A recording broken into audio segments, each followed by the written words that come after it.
वैसे गणेश चतुर्थी देश भर के भक्तों के लिए खास अवसरों में से एक है, लेकिन बप्पा के इस उत्सव को महाराष्ट्र में अलग आस्था, जोश, उमंग और उत्साह के साथ मनाया जाता है।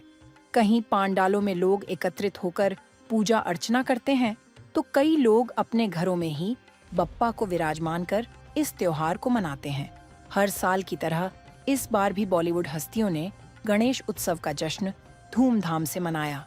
फिल्मी सितारे इस पर्व को लेकर खासे उत्साहित नजर आए, मानो पूरा बॉलीवुड बप्पा की भक्ति में डूबा हुआ हो।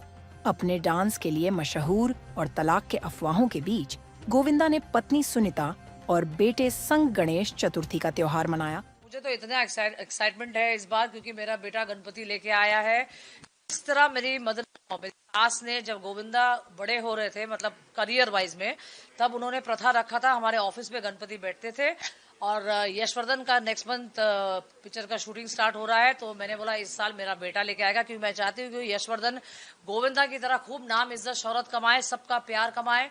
इसलिए मैंने इस बार यश के हाथ से स्थापना कराया। और मेरे गणेश जी भी बाल स्वरूप है, जैसे जैसे यश बढ़ेगा वैसे वैसे उनका उम्र भी बढ़ता रहेगा। तो मैं चाहती हूँ कि आप लोग सब बहुत प्रेम दे मेरे बेटे को, जिस तरह आप लोग ने मेरे पति को प्रेम दिया, गोविंदा को, और मेरे यशवर्धन को भी आप बहुत प्यार दे, यही मेरी आशा है। तो वही बॉलीवुड गायिका पलक मुच्छल, अभिनेत्री दिव्या दत्ता, हर्षिता भट्ट पूरी आस्था के साथ गणेश उत्सव मनाती नजर आई। सबसे पहले तो आप सभी को मेरी ओर से और आपके परिवार को भी गणेश चतुर्थी की ढेर सारी शुभकामनाएं। मुझे ऐसा लगता है कि बहुत सारे लोगों का ये समय मेरे साथ साथ सबसे ज़्यादा खुशहाल खुशनुमा समय होता है। मैं भी किसी से बात कर रही थी कि ऐसा लगता है कि पूरी हवा में खुशी और एक उमंग की लहर छा गई है जब बप्पा आते हैं।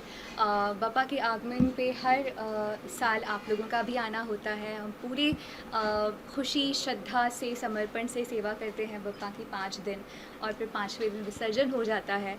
और बप्पा हमें वादा करके जाते हैं कि हम उनसे दोबारा मिलेंगे अगले साल।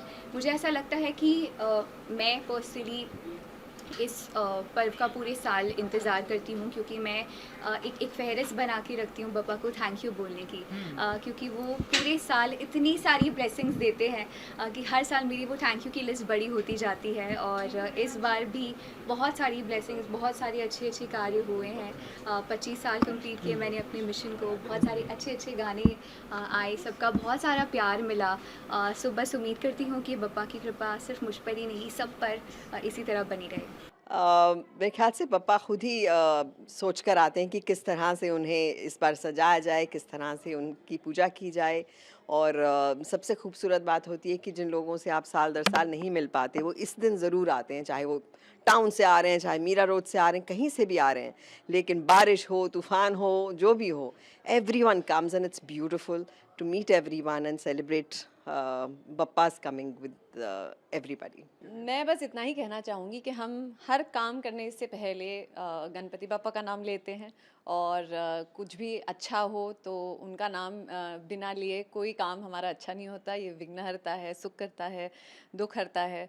और बस मैं यही चाहूँगी कि आप सभी की ज़िंदगी में वो अपनी ब्लेसिंग्स ऐसे ही बनाए रखें।